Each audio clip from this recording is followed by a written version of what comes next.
Jude Nolan figured the world had ended, and God just forgot to tell him. He'd been riding for 6 days, and for 6 days the sky had been the color of a dirty sheet. The snow wasn't falling anymore. It was just there. It was a solid, moving thing, a white wall that punished the horse and blinded the man. He kept his head down, the brim of his hat frozen stiff, a wool scarf tied high over his nose. Every breath he took burned, a dry, cold fire in his lungs. This was Wyoming territory, 1873, and it was a mean country. It was a land that didn't want people in it, and it spent most of the year trying to prove it. Jude Nolan knew that better than most. He was riding back to the one place on earth he'd sworn he would never see again. The homestead. His homestead. He'd been gone for 3 years. 3 years of drifting, punching cattle for wages in Montana, trapping beaver up in the high country, even scouting for the army until he saw things that made him quit. 3 years of trying to forget the smell of smoke and the silence that came after the screaming. But the money ran out, and the winter came on fast. And a man, even a ghost of a man, has to hole up somewhere. His horse, a tough bay gelding named Packer, stumbled in a drift, blowing hard. Jude pulled the reins, his gloved hands stiff as wood. "Easy, boy," he mumbled. The words came out as a puff of white vapor and were snatched by the wind. It was the first time he'd spoken in a day. He was a gaunt man. The trail had stripped every spare ounce from his frame. His face was all angles, hidden under a rough, frost-caked beard. His eyes, set deep, were the color of gunmetal, and they held no light. They just watched. He was a man who spoke little because he had nothing left to say. The world had taken his words, taken his wife, taken his daughter. It had left him with a rifle, a horse, and a hole inside him so big the wind blew right through it. He crested the low ridge, and there it was. The land was dead. The wind had scoured the snow off the high points, showing the frozen, gray dirt. He saw the corpse of a pronghorn antelope, its legs stiff in the air, its belly bloated and frozen solid. A coyote, too weak to run, watched him from 100 yards off, a walking skeleton of matted fur. He saw the fence line, his fence line, the posts he had set with Mary, back before. Most were snapped, pushed over by the weight of the drifts or the passing of buffalo herds. The wire was rusted and gone. The cabin was just a dark shape against the gray hill, half buried in a drift that curled up over the north side of the roof. The barn, set lower, looked worse. Part of its roof was stove in. Jude felt nothing. Not sadness, not anger, just a dull, empty ache. He had come home because there was nowhere else. He urged Packer forward, the horse plunging chest deep in the snow near the cabin. He swung his leg over, his body stiff. He hit the ground and sank to his knees. For a moment, he just stayed there, letting the cold soak through his wool pants. It would be easy to lie down, just sleep. But the horse needed tending. That was the rule. The animal first. He pushed the main cabin door. It was stuck fast with ice. He put his shoulder to it and shoved. The wood groaned, and a cascade of snow fell from the roof. He didn't bother going inside. He went for the barn, leading Packer. The big barn door was half off its leather hinges, hanging crooked. He slipped inside, into the deep, frozen gloom. It smelled of old hay, ice, and the sharp stink of animal droppings. And something else. Something human. He stopped. His hand went to the pistol on his hip. He stood dead still, letting his eyes adjust. The wind howled through the broken slats of the wall. He saw a mound in the far stall. In the dry hay, it was just a lump, but it was breathing. He drew his pistol, the click of the hammer loud in the silence. "Come on out," he said. His voice was a rasp. The mound didn't move, but a sound came from it, a whimper. Jude walked slow, his boots crunching on the icy floor. He nudged the hay with his boot, and he saw it. It was a woman, or a girl. Hard to tell. She was curled tight, her knees to her chest. But it was what she was wearing that made his breath catch. It was a wedding dress. The silk was torn and stained with mud and hay. It was a fine dress, the kind you'd see back east, with lace at the cuffs and tiny pearls on the collar. It was soaked through and frozen stiff in places. She was shivering so hard her teeth rattled. "Ma'am," he said, lowering the gun. She looked up. Her face was blue with cold. Her lips cracked. Her eyes were wide and terrified, like a rabbit in a snare. She was clutching a small, leather satchel to her chest as if it held the last breath in the world. "Leave me," she whispered. Her voice was gone. "You'll be dead by morning." Jude said it wasn't a threat. It was a fact. He holstered his pistol and reached for her. She screamed. It was a thin, terrible sound. She scrambled back, crab-walking into the rotted wood of the stall, pulling the ruined dress around her. "Don't!" she hissed. "Don't touch me!" She was an animal, a trapped one. Jude understood animals. "I'm not gonna hurt you," he said, his voice flat. "You're in my barn." I got lost. I'll leave. Just let the storm pass. Please." "The storm ain't passing. Not for a week, maybe." He looked at her. She was half gone already. He didn't want this. He didn't want a person in his space. He didn't want a woman in his space. It was too close to memories he kept buried. But he couldn't let her die. Not like this. That was a line, even for him. "You're coming inside," he said. He didn't wait for her to agree. He moved fast, grabbed her by the arms, and hauled her to her feet. She weighed nothing, a sack of wet leaves. She fought him. She kicked and clawed, but it was weak, a kitten's fight. "No! He'll find me! Let me go!" Jude didn't answer. He threw her over his shoulder. It was easier. She beat on his back with her frozen fists, but he didn't feel it through his sheepskin coat. He grabbed her satchel, kicked the barn door shut as best he could to give Packer some cover, and carried her through the snow to the cabin. He kicked the cabin door open this time, the ice shattering. He dropped her on the dirt floor inside. The cabin was one room. It was frozen. The air was dead. He could see his breath just as plain as he could outside. A rough table, one chair, a stone fireplace black with soot, and a narrow cot in the corner. His cot. The woman, Clara, though he didn't know her name yet, pushed herself into the corner, by the cold hearth, panting. She looked at him, her eyes burning with hate and fear. Jude ignored her. He dropped her satchel by the door. He went to the fireplace and started building a fire. He had dry wood stacked inside. He worked with quick, efficient motions. Flint, steel, tinder. He blew on the tiny spark, coaxing it, sheltering it. He didn't look at her. He just focused on the flame. When the kindling caught, he added bigger pieces. The fire sputtered, then roared, a hungry, crackling sound. It was the only sound in the room. He stood up and turned to her. She was still huddled, shivering. The dress was starting to melt, puddling on the floor. "Get out of that dress," he said. Her eyes snapped to his. "No." "It's wet. You'll catch your death." "I won't." Jude sighed. It was a long, tired sound.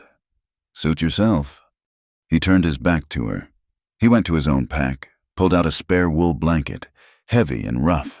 He tossed it into her corner without looking. "There's a cot," he said, nodding to it. "Get warm." He went back to the fire and hunkered down. Stretching his frozen hands to the blaze, he heard her move. A rustle. He didn't turn. He just listened to the fire and the wind. After a long time, he heard her small, tight voice. "I'm hurt." He turned. She was still in the dress, but she was holding the blanket around her shoulders. She was pointing to her side, just under her ribs. When she moved her hand, he saw the dark stain on the white silk. It wasn't mud, it was blood. His body tensed. "Who shot you?" "I wasn't shot." "Stabbed?" I fell on a branch. It was a lie. He knew the look of a bullet graze, or a knife graze. He'd seen enough of them. "Let me see," he said. "No." Jude stood up. He was a tall man, and the cabin was small. He loomed over her. "Ma'am, I brought you in. I'm not going to let you bleed out on my floor. Now, show me the wound, or I'll cut that dress off you myself." His voice was cold. Not mean, just cold. It was the voice he used on a spooked horse, right before he put the hobbles on. She stared at him, her chin trembling. He saw the fight in her eyes, but the cold and the pain had beaten it down. Slowly, her shaking hand went to the side of her dress. She tried to unbutton it, but her fingers were too numb. She looked down, defeated. "I can't." Jude pulled his hunting knife from its sheath. She flinched so hard she hit her head on the stone fireplace. "Please," she whispered. "Don't." "I'm cutting the dress," he said, his voice low. "Hold still." He knelt in front of her. She was shaking so bad. He could smell the fear on her, sharp and sour. He grabbed the silk of the dress by her ribs and, with one quick motion, slid it open, from her waist up to her arm. She gasped, but didn't move. He pushed the wet fabric aside. Underneath, she wore a corset, and under that, a thin chemise, also bloody. "This, too," he said. He slit the chemise. Her skin was white, blue-white, except for the wound. It was a long, ragged tear along her ribs. It was bloody. Yes, but it wasn't deep. It had bled a lot, but it wasn't going to kill her. Not if it stayed clean. He stood up, stay by the fire. He went to his saddlebags, which he'd brought inside. He took out a tin of axle grease he used for wagon repairs. It was mostly pine tar and lard. It wasn't good, but it would seal the wound. He took out a flask of whiskey and a strip of clean cloth he used for cleaning his rifle. He came back and knelt. "This will hurt," he said. He poured the whiskey straight onto the cloth, then pressed it to the wound. Clara didn't scream. She made a sound like a dying animal, a deep, strangled hiss. Her whole body went rigid. She grabbed his wrist, her nails digging into his skin. But he didn't stop. He scrubbed hard, cleaning the dirt and fabric from the cut. "Hold still," he grunted. When he was done, he scooped a gob of the black grease and smeared it over the wound. She shuddered, a look of disgust on her face. "It'll keep the filth out," he said. He wrapped the rifle cloth around her torso. Tight, he tied it off. He was close to her. He could see the pulse beating in her throat. Her skin, where it wasn't blue, was pale as milk. She hadn't been in the sun for a long time. She smelled of wet wool and soap, some faint, flowery soap. It was a smell he hadn't smelled in 3 years. It was the smell of Mary. He recoiled. He stood up so fast he almost stumbled. He turned his back on her, his heart pounding a cold, hard rhythm. "Get out of the dress," he said, his voice rougher than he meant. "Use the blanket. I'm going to see to my horse." He grabbed his coat and his rifle and stalked out of the cabin, back into the white hell of the storm. He spent an hour with Packer in the dark, cold barn. He rubbed the horse down with dry hay, checked his hooves, gave him a small ration of oats from his sack. He talked to the horse. Low murmurs. "Stupid," he muttered, leaning his forehead against the horse's warm neck. "Stupid, stupid, stupid." Bringing her in was a mistake. A person was trouble. A woman was a disaster. He had come here for silence. He had come here to be alone with the ghosts he knew. He didn't need a new one, a live one. When he finally went back, the cold having driven him in, the cabin was warmer. The fire was bright. She was on the cot. She had taken off the dress. It was hanging from a peg near the fire, steaming. It was a ruin of silk and lace. She was wrapped in 2 of his wool blankets, sitting up, her back against the wall. Her knees were drawn up. Her small satchel was on her lap, her hands gripping it. Her hair, now damp instead of frozen, was dark brown, and it fell in waves around her shoulders. She was younger than he thought, maybe 20, maybe less. He didn't say anything. He took off his coat, hung it on a peg. He took the last of his salt pork and a handful of coffee beans from his pack. He set the coffee pot in the coals and sliced the pork into a skillet. The cabin filled with the smell of sizzling fat and roasting coffee. It was a good smell, a living smell. He hated it. He put the skillet on the table and cut the pork in two. Pushing one half onto a tin plate, he slid the plate onto the floor. Near her cot, he poured 2 cups of coffee, black and bitter. He put 1 cup next to the plate. He sat in the one chair, his back to her, and ate with his knife. He heard her move, the scrape of the tin plate on the floor, the soft click of the cup. They ate in silence. The only sounds were the wind screaming outside, the pop and crackle of the fire, and the small sounds of 2 people eating. He looked at the floorboards. He saw her shadow, cast by the fire, moving as she lifted the cup to her lips. He watched the shadow. It was wary. It moved in small, jerky motions. She was watching him. He could feel her eyes on his back. He was a big man, and he knew what he looked like. He looked like the kind of man who would hurt a person. He supposed, he had been. "I won't go back," she said. Her voice, with some warmth in it, was stronger. It was soft, educated. It was a voice that didn't belong in a Wyoming cabin. Jude didn't turn around. He kept eating. "I won't," she said louder. "You can't make me." I'm not making you do anything," Jude said to the wall. Who are they?" he asked. "Against his will?" "It doesn't matter. They're bad men. They own people." Jude stopped chewing. He'd heard of such things. Men who bought wives, or worse. "I'm not going back to them." "That's your business," Jude said. He finished his pork and drained his coffee. "I'm not the law, and I'm not your savior. This is my cabin. You're here till the snow clears. Then you go." "Where?" "Not my concern." He heard her put the plate down. It wasn't a gentle sound. "You're a cruel man," she whispered. Jude stood up. He looked at her. Her eyes were flashing now. There was life in them. Good. Life meant she'd be strong enough to leave sooner. "I'm a living man, ma'am, that's all. Cruelty is a luxury. I can't afford it. Neither can you." He took his rifle. He checked the load. He sat back down in the chair, his back to the wall opposite her. He set the rifle across his lap. "The cot is yours," he said. "Get some sleep." "Where will you sleep?" "Here." "In the chair. You'll freeze." "I've slept colder." She didn't argue. She watched him for another minute. Then, with a sigh, she lay down on the narrow cot, pulling the blankets up to her chin. She kept her satchel in her arms. Jude watched the fire. He listened to the cabin creak. The old wood popped and groaned as the temperature dropped. It sounded like footsteps.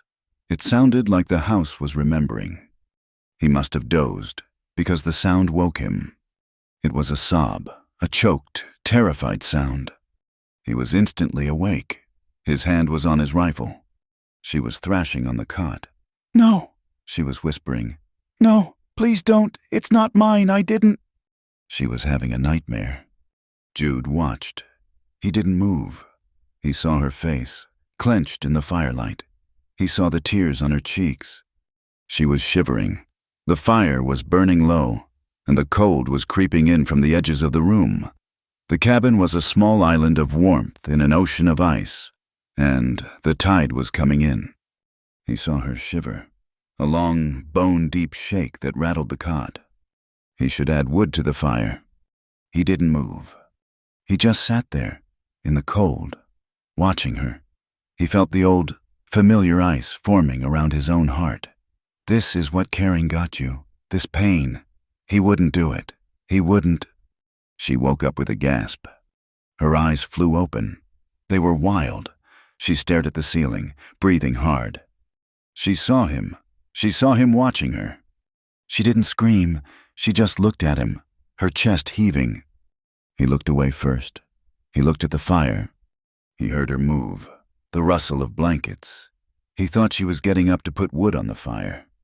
But her shadow fell over him. He looked up. She was standing over him, holding one of the thick wool blankets, the one he'd given her. "What?" he growled. She didn't say anything. She just opened the blanket and draped it over him, tucking it around his shoulders in the chair. He froze. His whole body went stiff. His first instinct was to throw it off, to shove her away. But the blanket was warm. It was warm from her body. It smelled like her, that faint soap, and woman. He just allowed it. He sat there, rigid, as she tucked the blanket around his legs. She stepped back and went to the cot. She lay down, pulling the one remaining blanket around her. Jude sat in the chair for a long time. The weight of the blanket was heavy. It was the first time a person had touched him with anything like kindness in 3 years. It hurt. It hurt worse than the whiskey on the wound. He sat until the fire was just red coals. The cabin was growing arctic. The blankets weren't enough. Not for him in the chair. Not for her on the cot. He could hear her teeth start to chatter again. He could see his own breath, a small cloud in the dark. This was stupid. This was how people died. He heard her voice, small and shaking from the cot. "You'll be cold alone." He waited. The wind hammered the cabin, a giant fist. She said it again, a little stronger. "You'll be cold alone. The fire's almost out. We'll both freeze." He knew what she was offering. It wasn't that. It was survival. He'd seen it on the trail, men bunking together for warmth or sleeping with their dogs. It was just heat. He stood up. The blanket fell from his shoulders. He walked to the cot. She tensed. She shrank back against the wall, making herself small. "Move over," he grunted. She pressed herself flat against the cold log wall. Jude Nolan lay down on the very edge of the cot, his back to her. He kept his boots on. He kept his pistol on his hip. He pulled the blanket she had given him over himself. The cot was small. It was impossible not to touch. His back was pressed against her back. He could feel how small she was. He could feel her shaking. Or maybe it was him. They lay there, back to back. Two strangers in a frozen room, breathing out small, visible clouds of steam. They didn't speak. They just listened to the wind try to tear the roof off. And they shared the tiny, desperate warmth of their bodies. The morning light was not light at all. It was just a lessening of the dark. Jude woke first. He always woke first. It was a habit burned into him by years of sleeping on open ground, listening for the snap of a twig or the click of a shod horse. His first thought was cold. His second was warm. The warmth was at his back. It was small, but it was solid. He had not slept with his back to another human being since Mary. He lay perfectly still, feeling the light, steady breath of the woman against his shoulder blades. She was still deep in sleep, exhausted by the cold and the fear. He wanted, more than anything, to leap from the cot, to put distance between his body and hers. This kind of closeness was a disease. It was an infection. It invited memories, and memories were poison. But he didn't move. He just lay there, rigid, listening to the wind. The wind had changed. It was no longer a high, thin scream. It had dropped its voice to a deep, bass roar, a sound that vibrated in his bones. It was the sound of a world ending.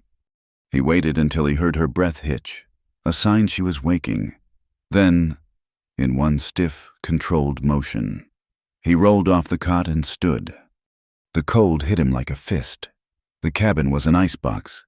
The fire was dead, just a pile of gray ash. Clara sat up, clutching the one blanket to her chest. Her eyes were wide, puffy from sleep and crying. "The fire," she whispered, her voice a croak. "I see it," Jude grunted. He didn't look at her. He knelt at the hearth, his back to her, and began the ritual. He split new kindling with his knife, his hands sure and quick. He arranged the wood. He struck his flint. He was a machine, built for one purpose, to survive. While he worked, Clara slipped off the cot, still wrapped in the blanket. She went to the cabin's single, grime-caked window. She rubbed a small circle clear with her hand. She just stared. When Jude finally got the fire roaring, he stood and looked, too. There was nothing. The world he knew was gone. The fences, the dead antelope, the ridge line, all of it had been erased. The snow was level with the window ledge, 4 feet deep on the flat, and drifted higher than the roof against the north wall. The sky was a churning, solid ceiling of gray-white. It was not snowing. It was a blizzard, a river of ice particles moving sideways at the speed of a running horse. "My God," Clara whispered. Jude went to the door. He put his shoulder to it and pushed. It didn't budge. The snow had sealed it shut. He put his full weight into it. The wood groaned, and with a scraping, sucking sound, the door opened about a foot. A solid wedge of white snow fell into the room, spilling across the floor. Outside was not a place. It was just white, howling motion. "The path to town," Clara said, her voice tight. "Is it?" "There is no path," Jude said. He slammed the door shut, the latch dropping with a heavy thud. He kicked the snow away from the door. "There's no town. There's no barn. There's just this room." He turned and looked at his supplies, stacked against the far wall. 1/2 sack of flour, a slab of salt pork, maybe 20 pounds, a bag of beans, a small tin of coffee, nearly empty, a little salt. "How long?" she asked. "This wind, this deep, a week, maybe 2. He saw the terror hit her. It was a different terror than the one from the night before. This was not the fear of a man. This was the fear of God. "We don't have enough food," she said. "We have enough," Jude said, "if we're careful." The days that followed were not days. They were just time. They were a long, gray stretch of waiting, marked only by the slow, grinding rhythm of survival. The cabin was a prison, but it was also a fortress. The wind hammered it, the snow piled up, but the log walls, chinked with mud and straw by his own hands, held firm. They found a pattern. It was the only way to stay sane. Clara, he learned, was not useless. She had been raised to be a lady, but she was not soft. She took over the inside of the cabin. She tended the fire, feeding it wood from the stack near the door, keeping it at a steady, miserly burn. She melted snow for water in the big iron kettle. She kept the small space clean, sweeping the dirt floor with a broom of bound twigs she found in the corner.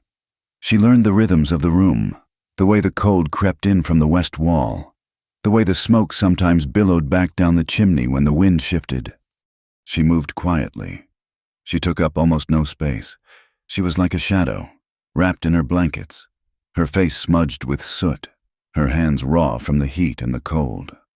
Jude took on the outside work, what little there was.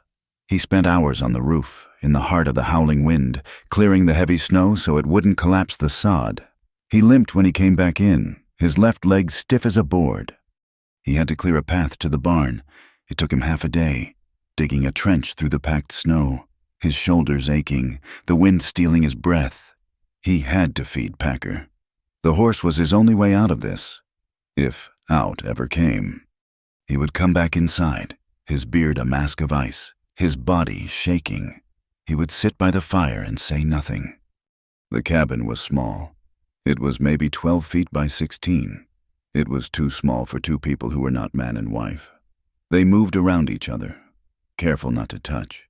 They rationed the food. Twice a day, they ate. A small piece of fried salt pork and a cup of bitter coffee in the morning. A plate of boiled beans or a dense, flat cake made of flour and water in the evening. The silence was the third person in the room. It was a heavy, suffocating thing. On the fourth day, the tension snapped. Jude was sitting on the floor, cleaning his rifle. It was a ritual. He took it apart, piece by piece, wiping each oiled part, checking for rust. His thoughts were 1,000 miles away, in a different time, on a different patch of burned land. The cold was deep in his leg, a dull, biting ache that made his temper short. Clara was heating water. She poured the last of the coffee grounds into a cup of hot water and brought it to him. She held it out. He didn't look up. He just kept wiping the trigger guard. "Leave it," he said. She stood there, her hand shaking. "It's hot. It will help your leg." "I didn't ask for it." His voice was low, dangerous. "Stop hovering. Stop doing things. Stop trying to fix things. Just be quiet." He heard her sharp intake of breath. He expected her to run back to the cot, to cry. He was used to women crying. But Clara Wynne did not cry. She set the cup down hard on the floor next to him. A little of the hot water splashed onto his hand. He looked up, angry. She was standing tall, the blanket wrapped around her like a queen's robe. Her eyes were not afraid. They were cold. "I am not hovering, Mr. Nolan," she said, her voice clear and sharp. "I am trying to help. I am earning my keep. I will not be a burden." She paused, her chin high. "Not all men scare me," she said, her voice dropping. "But some do. The ones who use their pain as a weapon to hurt everyone else. The ones who are so afraid of feeling anything, they would rather freeze to death than accept a cup of coffee." He just stared at her. No one had spoken to him like that in 3 years. No one had dared. She had seen him. She had looked right through the ice and the beard and the silence. And she had seen the man cowering inside. He looked down, back at his rifle. He had no answer. He felt a hot, unfamiliar flush of shame creeping up his neck. He heard her walk away and sit on the cot. The silence that came back was different. It was not empty. It was full. That night, after their meal of beans, he spoke. He didn't look at her. He looked at the fire. "The leg," he said, his voice a rasp. "It's an old wound. From the army. The cold it gets in the bone." He heard her shift on the cot. She was listening.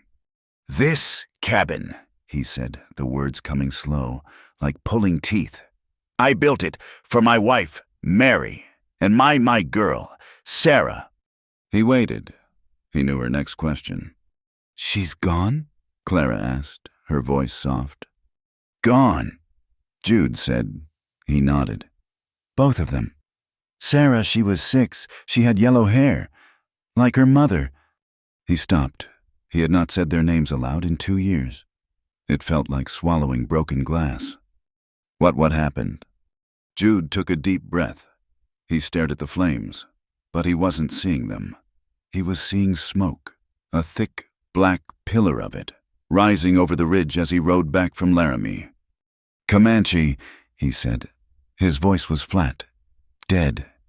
3 years ago, I was gone. Stocking up on flour and salt. I was gone 2 days too long." He looked at his hands. "When I got back, there was just this, the walls. Everything else was ash." Clara was silent. He could feel her sorrow, a physical thing in the small room. He shook his head, a quick, jerky motion. It wasn't their fault. Not really." She looked at him, confused.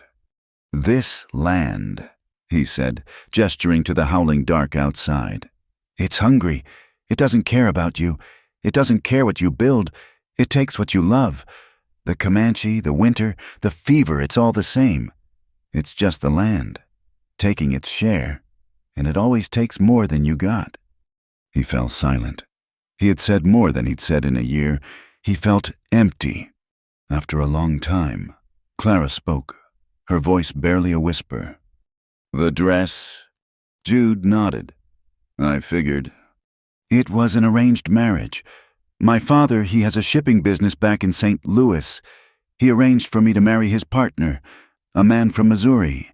His name is Peter Lyle." She pulled the blanket tighter. My father's business was failing. This marriage was part of the deal. It would save him. So you were sold? Jude said. She flinched, but she nodded. Yes, I was sold. He was a cruel man, she said, her voice hardening. Even before he liked to show what was his hands were heavy. He found my weakness, and he liked to press on it. My parents, she said, and her voice broke, just a little. My mother, she knew what he was like, and they put me on the train anyway. They sent me to Cheyenne to meet him. They just sent me. So you ran, Jude said. I ran from the depot. I had some money I had saved. I bought a ride on a freight wagon. The driver said he was going north, to the mining camps. Then the storm hit. The wagon overturned. The driver, she stopped. He tried to stop me from leaving. He said I owed him. I grabbed my satchel and I ran. I ran into the snow. That's when I fell. It wasn't a branch. Jude nodded. He understood. He understood all of it. The world was full of men like Peter Lyle. And men like that driver. The next day, the storm broke. Just a little. The wind stopped roaring and settled into a steady, whining moan. The snow stopped falling. Clara looked at her wedding dress. It was still hanging on the peg, stiff, stained with mud and her own blood. I have to, she said, more to herself than to Jude. She spent the morning heating snow in the kettle. She poured the hot water into the one bucket. She took the dress down. She knelt on the floor and pushed the ruined silk into the water. She had no soap. She just used her hands, scrubbing at the stains. She scrubbed the mud from the hem. She scrubbed the dark, rusted blood from the ribs. It was a ritual. She was trying to wash away the last 3 days. She was trying to wash away Peter Lyle. She was trying to wash away her father. When she was done, the water was black, but the dress, it was still white, or close to it. The stains were faded, ghosts of what they had been. She wrung it out, her thin arms shaking from the effort. I need to dry it, she said, not looking at him. Jude didn't say anything. He just stood up from his chair and turned his back to her. He walked to the window and stared out at the wall of white, giving her the only thing he had, a small patch of privacy. He heard her move, the rustle of the blankets dropping to the floor. He stared at the snow. He stared until his eyes burned. He thought of Mary. He thought of the way she used to hang her washing on a line between the cabin and the barn, the white sheets flapping in the prairie wind. He squeezed his eyes shut. You can turn around, she said. He turned. She was back on the cot, wrapped in the blankets. The dress was hanging on a rope she had strung near the fire. It steamed in the heat, a pale, white ghost hanging in the dim cabin. She was shivering. That night was the coldest yet. The break in the storm had let the temperature plummet. The fire seemed to huddle in on itself, offering almost no heat. They ate their small meal of flour cake, not speaking. They lay down on the cot, back to back, as had become their custom. But the cold was too deep. It cut through the blankets. It cut through their clothes. Jude could feel Clara shivering behind him. Her whole body was shaking in long, uncontrollable spasms. He was shaking too. The ache in his leg was a white-hot poker, a pain so sharp it made him nauseous. Then he heard it. A sound, a small, hitched breath, a tiny gasp. She was crying. She was trying to be silent. She was turning her face into the wall, but he could feel the shudders passing from her body into his. It was a hopeless, broken sound. It was the sound of a person who had held on for too long and had nothing left. The sound scraped along his nerves. It was worse than the wind. It was worse than the pain in his leg. He lay there, stiff as a corpse, his eyes open in the dark. He should tell her to be quiet. He should get up and leave, sit in the chair, and freeze. But he didn't. He didn't move. He just listened. Finally, he spoke. His voice was a low growl, aimed at the ceiling. Who hurt you? It was not the question she expected. Her crying stopped instantly. She gasped, as if he had struck her. He felt her go rigid behind him. It doesn't matter now," she whispered, her voice thick. "It's done. I can't go back. I won't." He heard the iron in her voice. He heard the door slam shut. She was hiding. Jude didn't press. He understood hiding. He lived there. He said nothing.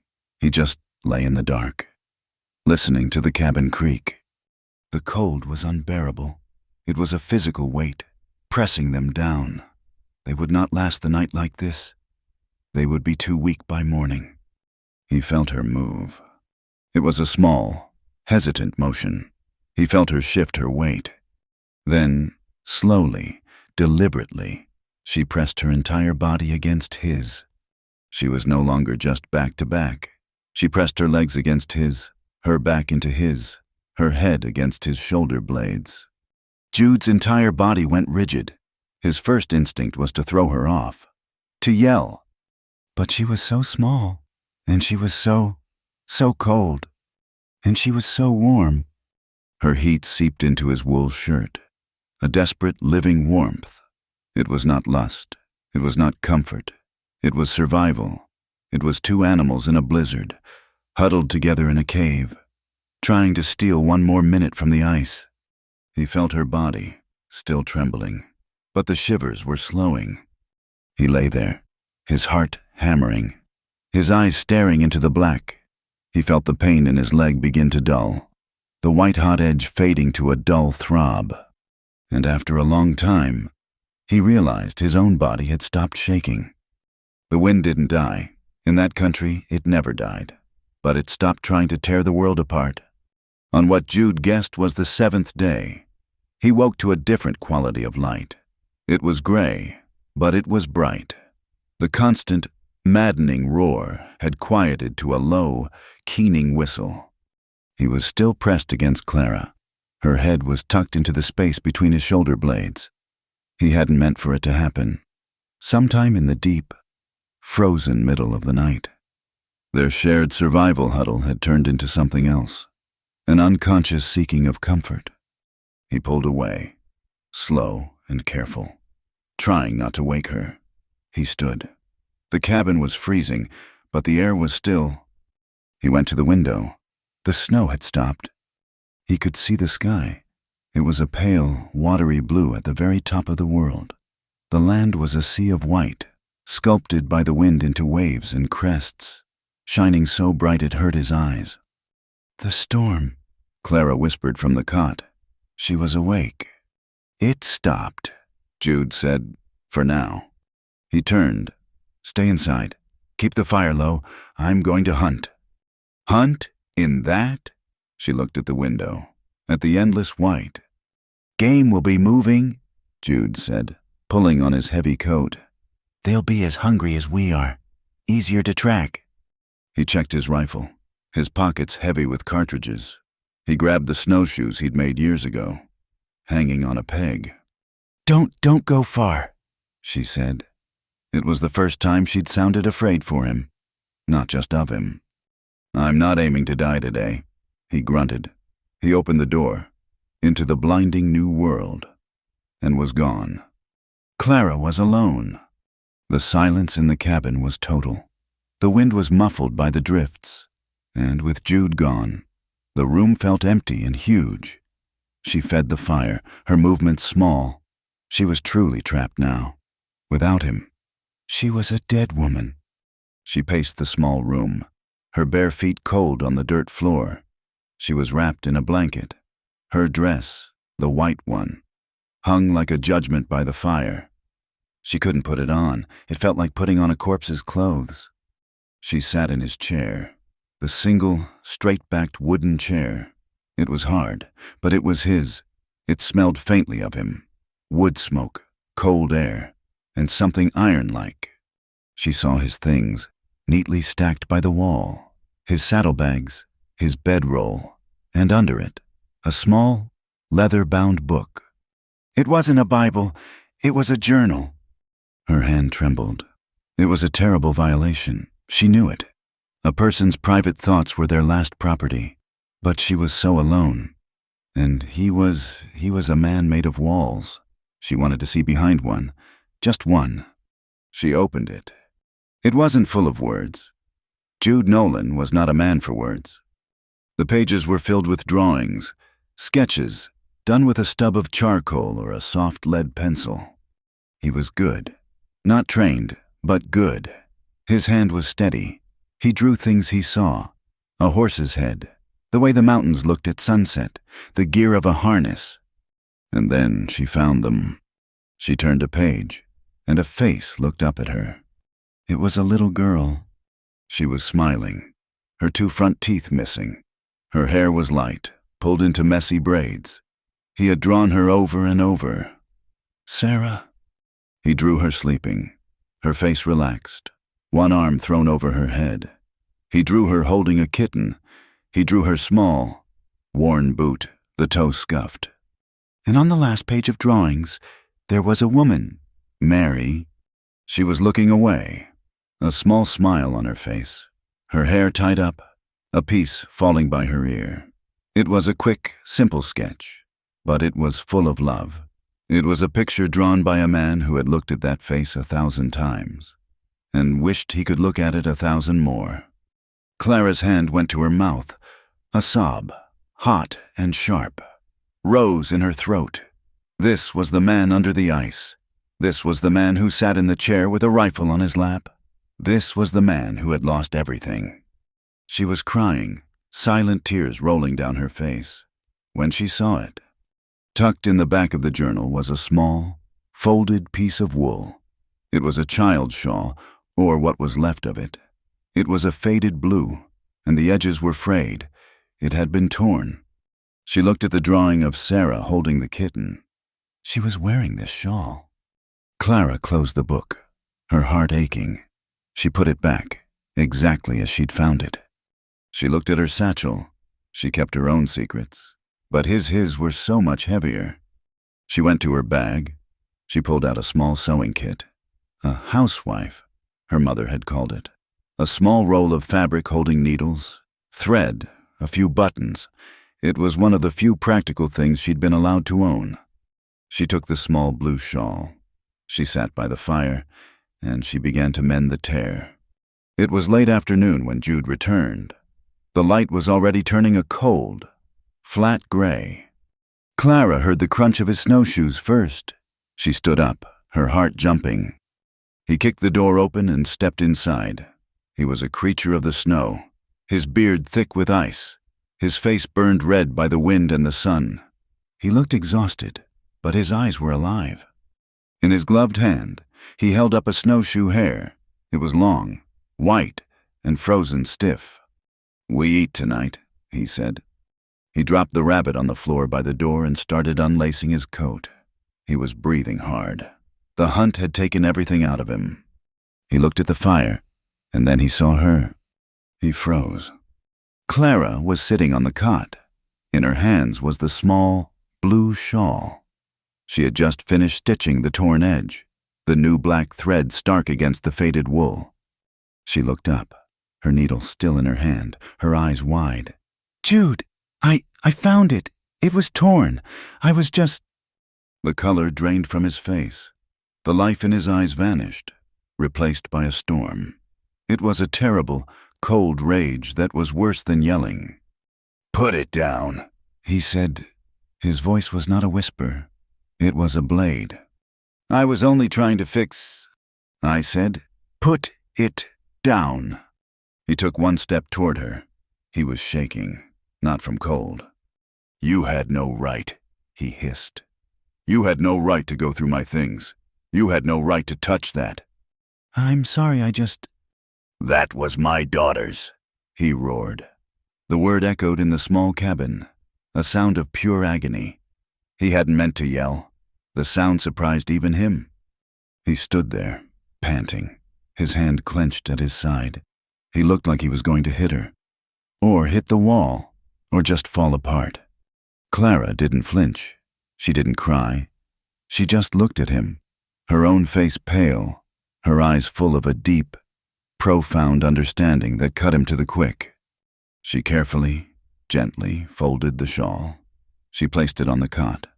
"She must have been very beautiful," Clara said, her voice soft. "You draw her like an angel." That broke him. The rage, the ice, all of it. It just shattered. Jude turned away from her. He braced his hand against the cold log wall, hanging his head. His shoulders hitched. He made no sound, but she knew he was weeping. A man's tears, silent and terrible. He stood like that for a full minute. Clara didn't move. She just let him be. Finally, he pushed himself off the wall. He wiped his face with the back of his icy glove. He looked smaller. He looked like a man. He didn't look at her. He went to the rabbit and pulled out his skinning knife. "Get the pot," he said, his voice thick. "We need water and flour. We'll make a stew." It was the first real meal they had eaten in more than a week. The cabin filled with the rich, hot smell of stewed rabbit. Jude had added flour to thicken the broth and a heavy pinch of salt. It was simple, but to them, it was a feast. They sat on the floor, near the fire, eating from their tin plates. The stew was hot, and it sent warmth all the way to their toes. They ate in silence for a while. "My PA," Clara said, "used to take me hunting, back in Missouri, before my mother decided I needed to be a lady. I shot a rabbit once. I cried for an hour." She smiled, a small, sad twitch of her lips. "I wouldn't cry now. I'd eat it raw." Jude looked at her. He saw the firelight on her face. Her hair was a mess. Her hands were chapped. Her face was smudged with soot. He thought, with a jolt, that she was beautiful. Not like Mary, not soft and golden, but hard and real. "You're tougher than you look. Clara, win," he said. "I'd be dead if not for you." "We'd both be dead if not for you." Jude countered, "I might have just sat in the chair. Let the fire go out. It's easier. Sometimes." "No," she said. "You wouldn't have. You fixed the roof. You dug out the horse. You went for the rabbit. You're not a man who finds it easy to die." They looked at each other. And Clara, she laughed. It was not a giggle. It was a real laugh, rusty from disuse. It was a short, surprised sound. "What?" Jude asked, a strange feeling in his chest. "You?" she said. "You're the grimmest man I've ever met, and you just paid me a compliment, or I think you did." A flicker, a tiny, almost invisible pull at the corner of Jude's mouth. It wasn't a smile, but it was the ghost of one. He looked down at his plate. He watched her. He watched her eat. He watched the firelight in her eyes. He watched her laugh again, a little softer this time. He watched her longer than he meant to. That night, the closeness was different. The silence was full, but it wasn't heavy. They lay on the cot, back to back, but the space between them was gone. They were pressed together, sharing heat. "Jude," she said into the dark. "Yeah. I didn't tell you the whole truth, about Peter Lyle, about why I ran." Jude waited. He could feel her whole body tense up, as if bracing for a blow. "I told you he was a cruel man," she whispered. I knew it before I was sent to him, but I didn't know how cruel. I had a secret." He felt her take a deep, shuddering breath. "Before him, before my father's business failed, when I was 17, there was a man, a tutor. He was kind, and I was a fool." Her voice was flat, reciting a speech she had given herself 1,000 times in the dark. "I had a child," she whispered. Jude's body went still. "It was out of wedlock, a sin. My mother, she found out. She and my father, they sent me away, to an aunt in the country. They told everyone I was sick, with consumption." Her voice was shaking now. "I had the baby, a little boy. He was beautiful. They took him. They took him from me the moment he was born. They gave him to an orphanage. They told me he was gone. They told me to forget. To be grateful they saved my reputation." Jude closed his eyes.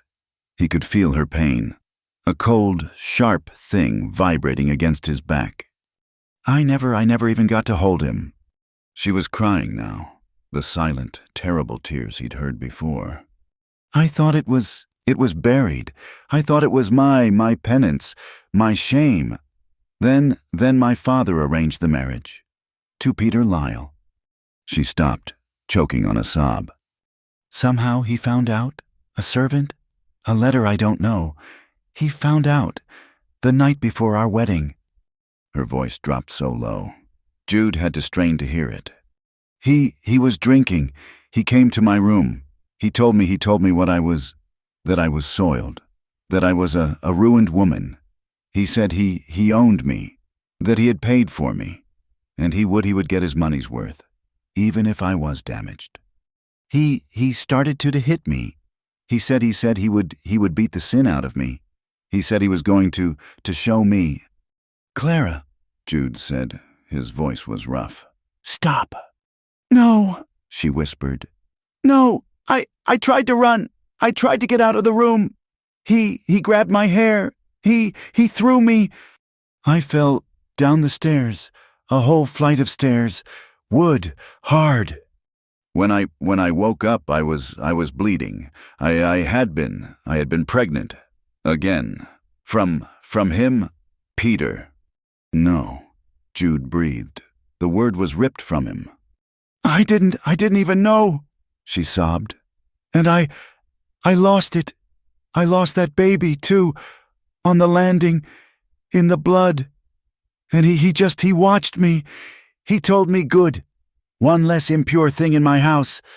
She was shaking apart. She was vibrating with a grief so deep it had no bottom. "That's how I got the grays. It wasn't a driver. It wasn't a branch. It was him. Or the stairs. I don't know. When I could walk, I stole my mother's wedding dress. It was the only thing of value I could carry. I wanted to ruin it, to spite them. I took my satchel and I ran, and I kept running." She fell silent. The cabin was filled with the sound of her broken breathing. Jude rolled over.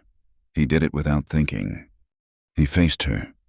In the dim red glow from the coals, he could see her face. It was slick with tears, her eyes wide and haunted, staring at something he could never see. "Clara," he said. She flinched. She looked at him. She was waiting for the judgment, for the disgust. She slowly, her hands shaking, lifted the edge of her chemise. She turned her body. "There," she whispered. That's the proof. That's the shame." On her side, above her hip, was a long, pale scar. It was ragged, ugly, a map of her fall. It was the mark of her shame. Jude stared. He stared at the scar.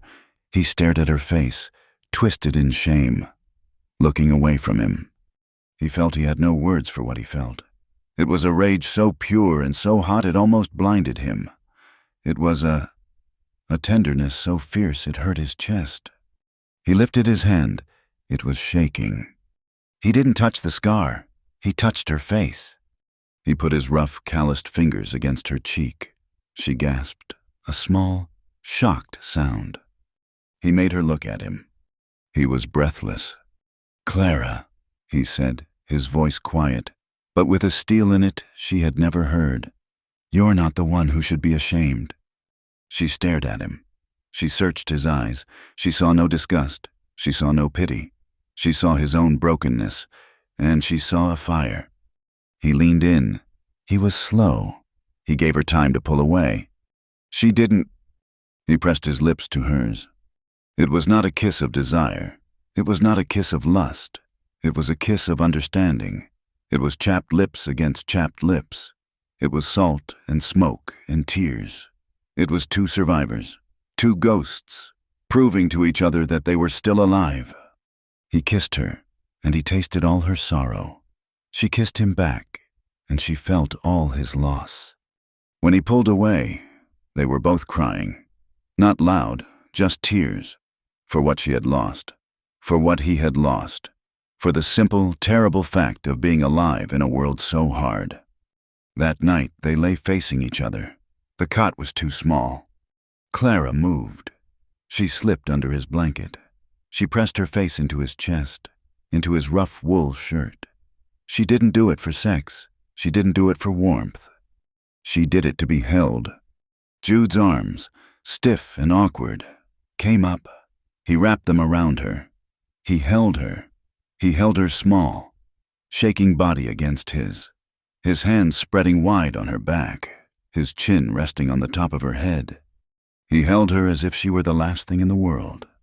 And for the first time in 3 years, Jude Nolan was not alone with his ghosts.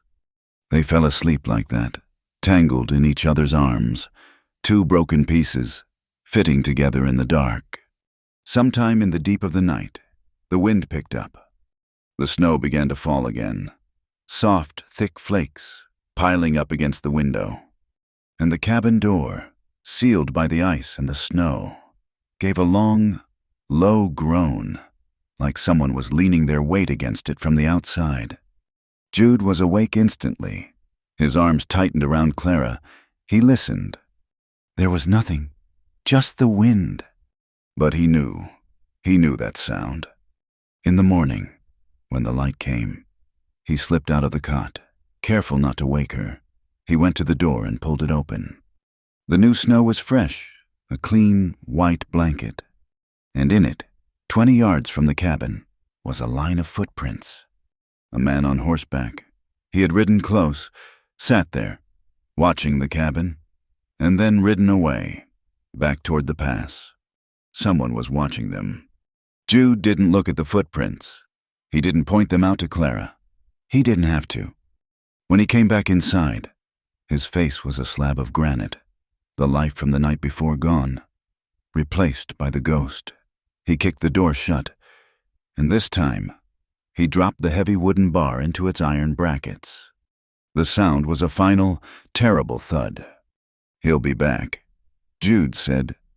Clara, who was wearing his shirt, the one she had put on that morning, felt the warmth drain out of her. She put her hand to her throat. Who? She whispered, but the name was already on her lips. The man on the horse. Peter. It was not a question. It was a death sentence. He was scouting, Jude said, his voice flat. He was moving, checking his rifle, his pockets. He saw the cabin, saw the smoke. Now he knows he'll be back. The cabin, which had just started to feel like a sanctuary, a home, turned back into a prison, a trap. Jude spent the next 2 days turning it into a fortress. He didn't speak. He just worked. He was a machine, fueled by a cold, quiet rage. He was outside from dawn until dusk. He set snares, not small ones for rabbits, but heavy loops of rope, ankle high, half buried in the snow on the trail. He dug into the drift by the wood pile, using the snow and the stacked logs to create a shallow rifle pit. He worked until the ache in his leg made him grit his teeth, but he did not stop. Clara watched him from the window. He looked like a man digging his own grave. When he came inside, he didn't rest. He pulled out his second rifle, an older, heavy Winchester carbine, and set it on the table. He put a box of .44, 40 cartridges next to it. You said you could shoot. He said it wasn't a question. I can, Clara said. She picked up the rifle. It was heavy, the wood oiled and smooth. My father, he wanted a son. He got me. He taught me to shoot before he decided I was just a daughter to display. She worked the lever action. The clack-clack sound was brutal, metallic, final. Good, Jude said. He looked at her, his eyes taking her in, the small, determined set of her jaw, the way she held the rifle. Not like a toy. Stay away from the window. Don't load it till they're here, but know where it is. He took his own rifle, the big sharps, and began to clean it, though it was already clean. The tension in the cabin was a living thing. It was thick, metallic, like the air before a lightning strike. They ate, they slept, they fed the fire, but they were waiting.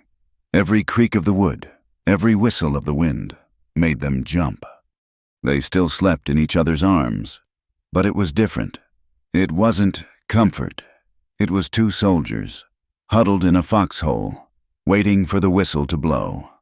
It happened 2 days later, just after dawn. The air was dead still. The sky was a sharp, cold blue. Jude was outside, in his rifle pit, checking the sight line. He heard it first, the crunch of horses in the snow, coming over the ridge. He came back inside, fast. He didn't run, he never ran, but he moved with a terrible purpose. "They're here," he said, his voice low. He barred the door. "Get the rifle. Stay back, against the far wall. Don't shoot unless I tell you, or unless I'm down." Clara's heart hammered so hard she thought it would break her ribs. Her hands were shaking. She picked up the Winchester. She moved to the back wall, near the fireplace, where she was hidden from the door and the window. Jude stood by the window, a tiny crack in the wood his only view. He saw them, 3 riders. The one in front, on a tall black horse, was Peter Lyle. He wore a fine, dark coat, his hat clean. He looked like a gentleman come to call. Beside him was a big, slovenly man, his coat open, a tin star pinned to his vest. The deputy. The third man was lean, weathered, and had 2 pistols strapped to his hips, a hired gun. They stopped 30 yards from the cabin, just outside the line of Jude's hidden snares. "Jude Nolan," the deputy bellowed. His voice was thick, a drunkard's voice. "You in there, Nolan?" Jude said nothing. He just watched. "We know you're in there, and you got property that ain't yours. We got a warrant, signed by a judge. We're here for the woman." Clara, pressed against the wall, closed her eyes. "Property." "We don't want no trouble. Nolan, just send out the girl." Jude unbarred the door. He opened it just a crack. "She ain't property," he called out. His voice was quiet, but it cut through the cold air. The deputy spat a stream of tobacco onto the clean snow. "Don't matter what you think. The law says she is. Now, send her out, and we'll be on our way." Jude opened the door and stepped out onto the small, snow-covered porch. He held his rifle loose in his right hand. The barrel pointed at the ground. He looked calm. He looked like a man about to chop wood. "The law in Laramie might say so," Jude said. "But the law on this land is me, and I say she's not going." Peter Lyle urged his horse forward a few steps. He smiled. It was a thin, wet, superior smile. "Clara, my dear," he called, his voice smooth and educated. "Stop this absurd foolishness.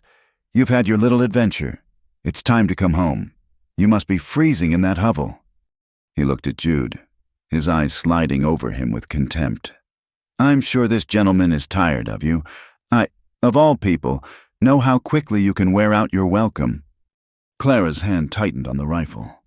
She stepped out of the cabin. She stood just behind Jude, in the doorway, framed by the dark wood. She was wearing his shirt. Peter's smile faltered. He saw her. He saw the defiance. He saw the shirt. His face tightened, the blood rushing to his cheeks. "You," he hissed. "Look at you, dressed like a camp follower." "I'm not going with you, Peter," Clara said. Her voice was shaking, but it was clear. "Don't be a fool. Clara, you have nowhere else to go. You're mine. Your father signed the papers. You belong to me." "I'm not going back," she said. Jude took 1 step forward, off the porch, planting himself in the snow between her and them. "You heard the lady. She's not going." The deputy sighed, a big, theatrical gesture. He unbuttoned his coat, his hand resting on the butt of his pistol. "Nolan, I am a deputy of the Wyoming Territory. You are interfering with a lawful retrieval. That is a federal crime. Now, I'm going to ask you one last time. Step aside." "No," Jude said. Then you're under arrest. We'll be back, the deputy snarled, turning his horse. And I'll have 12 men. We'll burn this place to the ground. You hear me? They started to ride off. A moment, deputy, Peter Lyle said. He hadn't taken his eyes off Clara. His face, which had been handsome, was now twisted into something ugly. The smile was gone. Let her know what she's choosing, he said.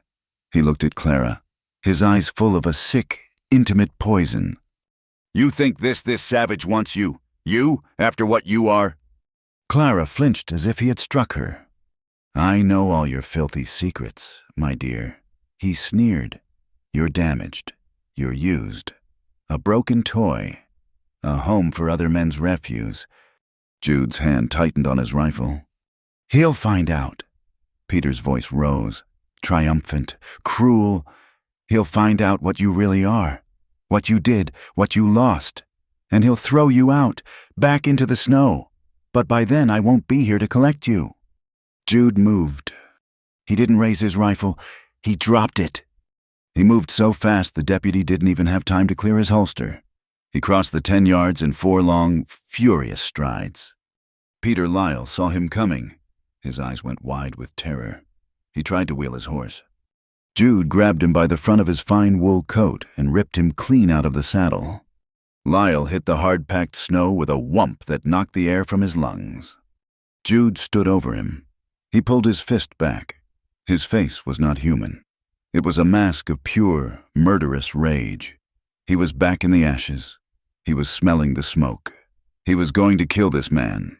He was going to beat his face into the snow until there was nothing left but red ice. Jude, no! Clara's scream cut through the red haze. Jude's fist was shaking, poised an inch from Lyle's terrified, gasping face. Jude! She screamed again.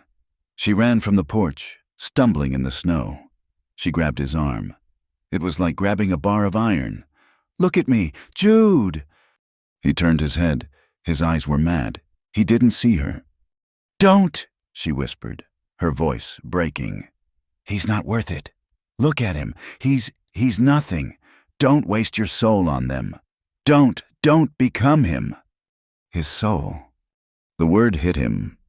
He looked down at Lyle, who was whimpering, spitting blood from a cut lip. He looked at the deputy and the hired man, both with their guns drawn, pointed at his back. He let his fist unclench. He looked at Clara.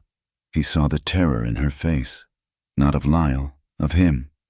He let go of Lyle's coat. He stood up. He looked at Lyle, a thing, a pathetic, broken thing in the snow. Instead of killing him, Jude drew back his booted foot and kicked him, hard, in the ribs. Lyle screamed, a high, thin sound. Next time, Jude breathed. I won't stop. He turned his back on the drawn guns. He put his arm around Clara. Go inside. He walked, calm, back to the cabin. He picked up his rifle. He and Clara went inside. The bar dropped. They heard Lyle screaming and cursing in the snow. You're a dead man! Nolan! The deputy bellowed.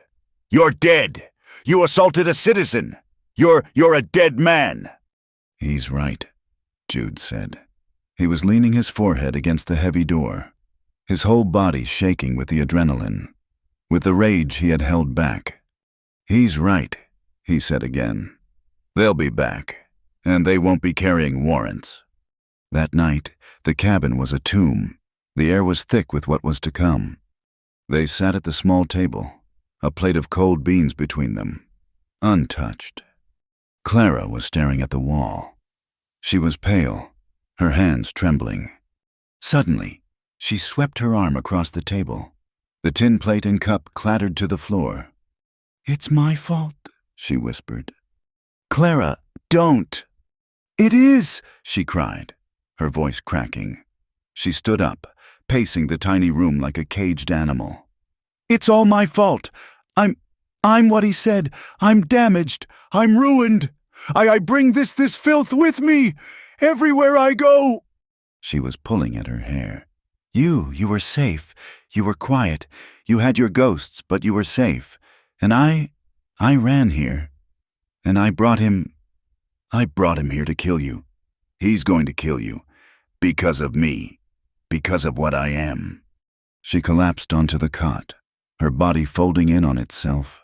She was sobbing, the deep, ragged, hopeless sobs of the damned. The shame that Peter had thrown at her had found its mark. She was blaming herself. For the fall. For the baby. For Peter. For Jude. For all of it. Jude sat silent.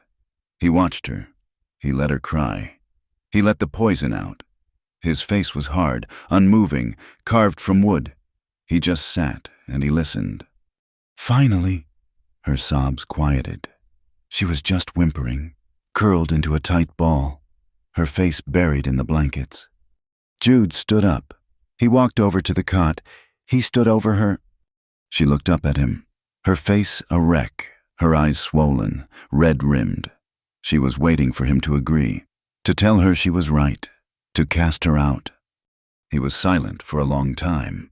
The only sound was the fire, popping and hissing in the hearth. Then he spoke. His voice was not kind. It was not soft. It was low, and it was harder than any stone. "If you were mine," he said, "no man would ever touch you that way." Clara stopped breathing. She stared at him, her tear-filled eyes wide. It was not a sweet promise. It was not a line from a poem. It was a vow. It was a statement of fact, as brutal and as simple as the land outside. It meant they would have to kill me first. It meant I would kill them all to stop it. It meant, you are not damaged. You are mine, and I protect what is mine. He was not just a man hiding from his ghosts. He was a man made of them, and he was offering to be her shield. "Jude," she whispered. He turned away from her. He went to the fire and added a log. The discussion was over. He had made his choice. That night the world changed. When the cabin was dark, he lay down on the cot. This time, they lay face to face. The last wall between them had been burned away. He looked at her in the dim, red glow from the coals. He saw her. Not the runaway, not the victim. He saw Clara, her strength, her fire. She looked at him. She saw Jude, not the ghost, not the killer. She saw the man who had lost his family and was terrified to build another, but was willing to. He lifted his hand. It was shaking, just slightly, his hand rough, calloused, scarred. He touched her face. He traced the line of her cheek. "You're not ruined," he whispered, his voice thick, breaking. You're strong. You're stronger than any of them, stronger than me." She didn't speak. She just leaned into his hand, her tears starting again. Silent. He leaned in and kissed her. This kiss was not like the first. The first was salt and tears, an exchange of grief. This one was slow. It was tentative. And then it was deep.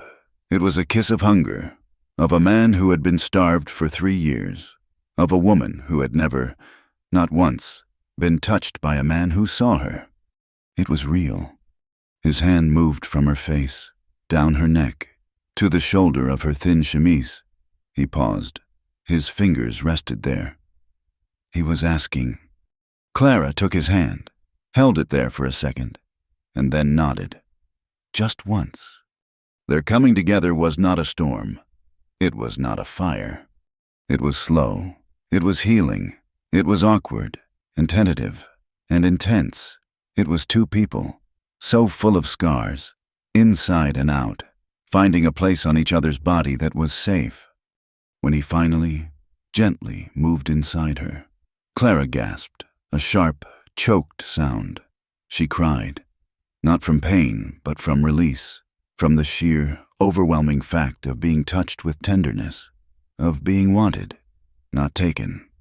Jude held himself above her, his face tight with a mix of pleasure and a pain so deep it was almost sorrow, and he whispered her name, over and over, like a prayer. Clara, Clara. It was tearful. It was amending. It was a desperate, quiet, intense affirmation of life, in a room surrounded by snow and the promise of death. Afterward, they didn't speak. They just lay tangled, her head on his chest, his arms locked around her tears drying on his skin. They lay there, listening to each other's heartbeat, and finally, truly, slept. Clara woke first. She was warm. For the first time since she'd left St. Louis, she was truly, deeply warm from the inside out. Jude was still asleep, his face relaxed. In sleep. He looked 10 years younger. He looked like the man who had drawn pictures of his daughter. She slipped out of the cot, wearing only her chemise. She saw his blue flannel shirt, hanging on a peg. She put it on. It was huge. The sleeves hung down past her hands. It smelled of him, of wood smoke and iron. She built up the fire. She put the coffee pot on. When he woke, he saw her, standing by the fire, wearing his shirt, her hair a wild tangle down her back. He just watched her. She turned, holding a cup of coffee for him. She smiled. It was the first real smile he had ever seen from her. It was not a grimace. It was not a twitch of pain. It was a real, true smile. It lit up her whole face. It lit up the whole dark, smoky cabin. Jude felt his heart, that dead, frozen rock in his chest, give a painful, powerful lurch. "When the snow melts," she said, her voice soft, full of a new, fragile hope. "We could leave. We could go west, Oregon, California, someplace new, someplace they'd never find us." Jude sat up. He took the coffee. He looked at her, at the hope in her face. He wanted it. God, he wanted it. To just leave, to start over. "Yeah," he said, "maybe." But he knew. He looked at her smile, and he knew he would kill to protect it. He stood up. He pulled on his pants and boots. He drank the coffee in one long swallow. "Jude, what is it?" "He's coming back." Jude said the soldier was back. "But the deputy—" "He's not coming with a deputy. Not next time." Jude's face was hard. "Lyle is a man of pride. I took that from him. I humiliated him. He won't wait for the law. He'll come back with hired men, and he won't come to arrest me. He'll come to kill me and take you." He grabbed his shovel. What are you doing?" "Getting ready." Jude said. He went outside. All day, he dug. He was not just setting snares. He was digging a trench, a shallow rifle pit, in the snow and frozen ground, angled from the side of the cabin to the woodpile, a place to shoot from. He piled up logs. He set deadfalls, heavy logs propped up with triggers, near the trail.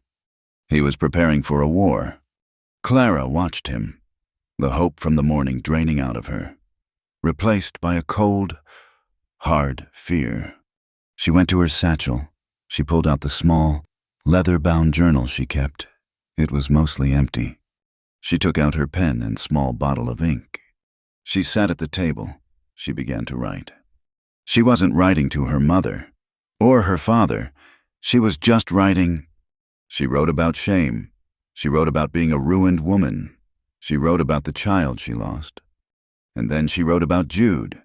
She wrote about a man's hands, rough and calloused, being gentle. She wrote about a man who looked at her scars and was not disgusted. She was writing a new story. She was choosing love. She was choosing to be worth fighting for. She would not be damaged. She would not be used. She would be Clara, and she would be his. And if they died here, in this snow, she would die as herself, not as the thing Peter Lyle had tried to make her. She finished writing and put the letter back in her satchel. She went to the door. She picked up the Winchester, and she began to practice, loading, aiming, the clack-clack of the lever. When Jude came in that evening, exhausted, covered in dirt and ice, he found her sitting by the fire, the rifle across her lap, her face calm and set. She was ready. The world was silent. It was the deep, cold, breathless silence that comes just before the dawn. Jude was awake. He had not slept. He lay on the cot, his arm under Clara, his eyes open in the dark, and he listened. He had been listening for hours. He was a man coiled. A spring tightened one turn too many. He felt Clara stir, her breath warm against his chest. She was safe, here, in this moment, and he knew, with the dead certainty of a man who has seen it all before, that this was the last moment of peace he would have. Then he heard it. It was not a yell, it was not a charge. It was the faint, muffled crunch, crunch, crunch of hooves pressing into deep, frozen snow. It was a sound that did not belong. He did not wake her. He did not move. He just slid his arm out from under her. A slow, practiced motion. He sat up. She woke instantly. "Jude?" "They're here," he whispered. The words hung in the dark. Cold air.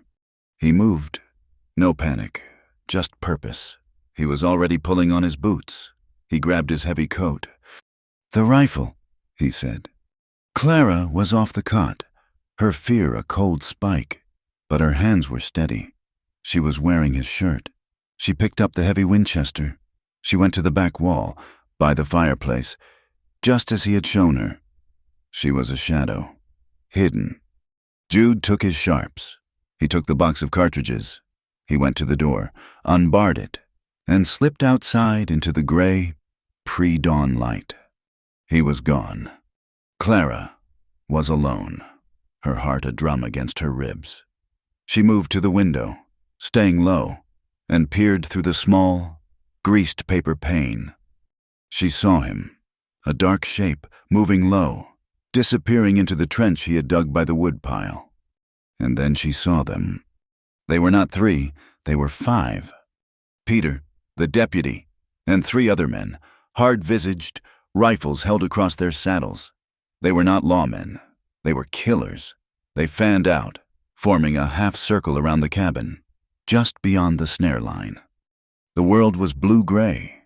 The snow was blue. The trees were black skeletons. Peter Lyle sat on his tall horse, just watching. He was not smiling. He had a new rifle, a beautiful, polished Henry, resting on his lap. He looked at the cabin as if it were a bug he was about to crush. The deputy unslung his own rifle. "Nolan!" he yelled. "You got one chance. Throw out the gun and send out the woman. We ain't asking this time." The only answer was silence. The world held its breath. Jude was in his trench. He was invisible. He rested the long, heavy barrel of the sharps on the log. He was patient. He was a hunter. He was waiting for one of them to make a mistake. "To hell with this," one of the hired men growled. He was impatient. He raised his rifle and fired. The shot was a deafening crack in the silence.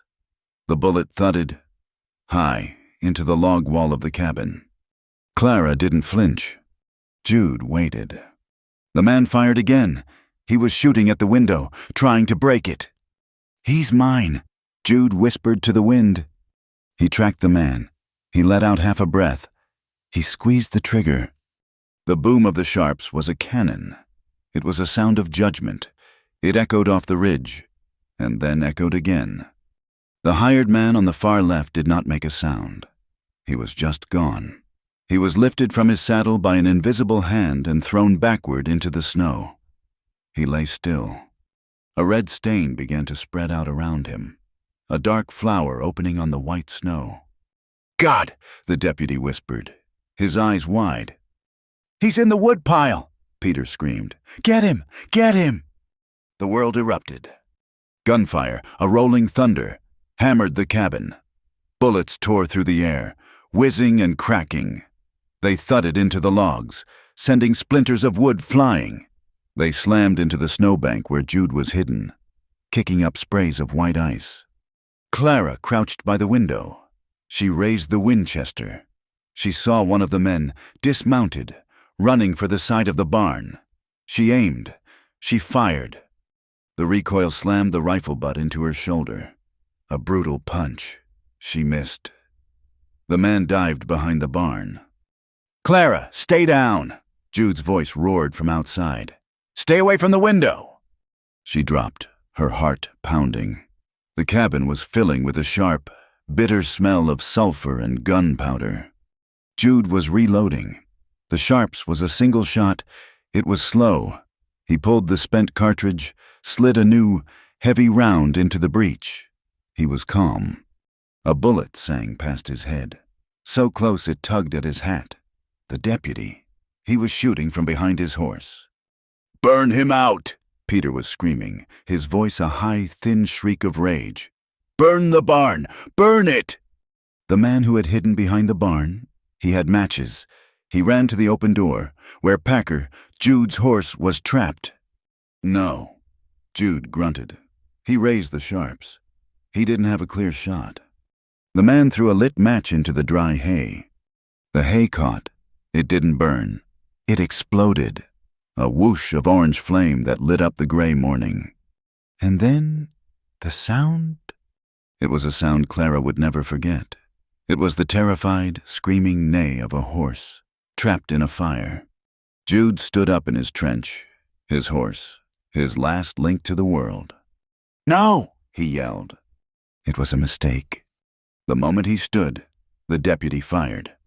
The bullet didn't find his chest. It found his arm. It tore through the heavy sheepskin of his coat, grazing the flesh of his left bicep. It was a searing, white-hot pain. Jude dropped, falling back into the trench, the pain so sharp it made him blind for a second. "Jude!" Clara screamed. She had seen him go down. She forgot his order. She stood up, raising the rifle to the window. "Jude!" Her scream was a signal. Peter Lyle, who had been hiding, saw her. He saw her at the window. He raised his Henry rifle. He smiled. He fired. He was not aiming for her. He was aiming for her gun. The bullet struck the wooden stock of the Winchester. The rifle exploded in Clara's hands. It was like holding a bomb. The wood shattered, driving a dozen splinters into her hands and face. The barrel clattered to the floor. She screamed, a cry of pain and terror, staggering back, clutching her face. The barn was now a tower of flame. The heat was incredible. It was melting the snow, turning the yard into a muddy, smoky hell. The horse was silent. The heat was driving Jude from his trench. The smoke was choking him. The flames were licking at the woodpile he was hiding behind. "Jude, the fire!" Clara shrieked from inside. He was trapped. Stay in the trench. He would burn. Run for the cabin. He would be shot. He looked at his arm. Blood was soaking his sleeve, dripping hot onto the snow. He took his pistol, a heavy Colt, from his belt. He took his sharps. "Cover me!" he yelled, but he knew she had no gun. He ran. He burst from the smoke, a figure from hell, running low, his arm on fire, his face black with soot. The deputy and the remaining hired gun opened fire. Bullets kicked up the snow at his feet. Thwack, thwack, thwack. He fired the pistol as he ran, not aiming, just making them keep their heads down. He reached the cabin door. He threw himself against it. "Clara, the bar!" She was there, her hands bleeding, her face pale, a small sliver of wood stuck in her cheek. She ripped the bar away. He fell inside, onto the dirt floor, landing hard. He kicked the door shut. He dropped the bar. They were inside. They were trapped. The cabin was full of smoke. Bullets were hammering the door. Thud, thud, thud. They were coming. "My hands," Clara whispered, looking at the blood and splinters. "My hands." "Are you hit?" Jude growled, pushing himself to his feet. He was breathing hard, leaning against the wall. "No, just the gun. It's broken." Jude looked. The shattered remains of the Winchester were on the floor. His sharps was in his hand. His pistol was in his belt. The sharps was a single shot. The pistol only had 3 rounds left. The barn roared. The roof was collapsing, sending a shower of sparks into the sky. "Give her up! Nolan!" Peter's voice, triumphant, cruel. "It's over. You're wounded. You're trapped. Send her out, and I'll let you live." Jude just stared at the door. He was bleeding. He was exhausted. He looked at Clara. She was staring at his arm, at the dark, wet stain spreading down his sleeve. You're shot," she said, her voice dead. "It's a graze." "He's going to kill you," she said. She looked at the fire, visible through the window. A wall of orange. She looked at the bullets splintering the door. She made a decision. "No," she said. She turned. She walked to her satchel. "Clara, what are you doing?" She fumbled with the clasp, her hands shaking and bloody. She pulled out the letter, the one she had written. "Clara, no." "It's my fault," she whispered. "It's what I am. He's right. I bring this—" She went to the door. "Peter!" she screamed. "Clara!" Jude yelled, grabbing for her. "I'll come out," she shrieked. "I'll come. Just stop. Leave him. Leave him alone." "Clara, don't be a fool." Jude grabbed her arm. She ripped away from him. "It's over, Jude. I can't let him kill you. I am what he said. Here." She held up the letter. "Here is my shame. You want me. You can have me." She was walking to the door, to unbar it. Jude moved. He was in front of her. He was not the man from the night before. He was not the gentle lover. He was the killer. His eyes were cold as the snow. He looked at her. He looked at the letter in her hand. He snatched it from her. "Jude!" He didn't read it. He knew what it was. It was her confession. Her shame. He turned. He walked to the fireplace. "No!" she screamed. That's me. That's my sin." "No, it's not," Jude said. He threw the letter into the flames.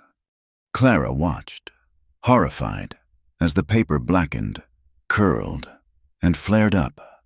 "It's just paper," Jude said, his voice low and terrible. He turned to face her. "We burn what they tried to make of us. We burn it all." He grabbed her by the shoulders. His grip was hard, iron. "He doesn't win. They don't win. I don't care what you were. I don't care what you did. You are here, with me. We live, or we die, but we do it together. Do you understand?" She stared at him, her eyes wide, the smoke stinging her, her face bloody. She saw the man she loved. She nodded. "Together." "Good." He let her go. He took his knife. He cut his sleeve open. He looked at the bloody wound. "Get the whiskey and a rag." "They're still shooting." "Let 'em." He sat at the table. She poured whiskey on the wound. He grunted, but his eyes never left the door. She wrapped his arm, tight, her hands clumsy with the splinters. "Reload the pistol," he said.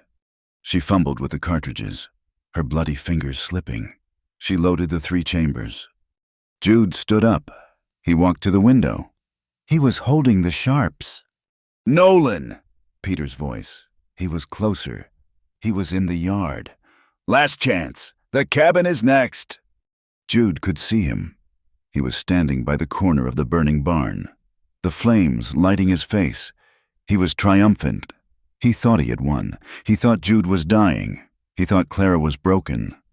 He raised his Henry rifle, aiming it at the cabin door. "Come on out, Nolan, or burn!" Jude lifted the heavy sharps. He rested it in the crack of the window frame. He was calm. His arm was a fire of pain, but his hand was steady. He saw Peter's face, twisted with hate. "Jude," Clara whispered.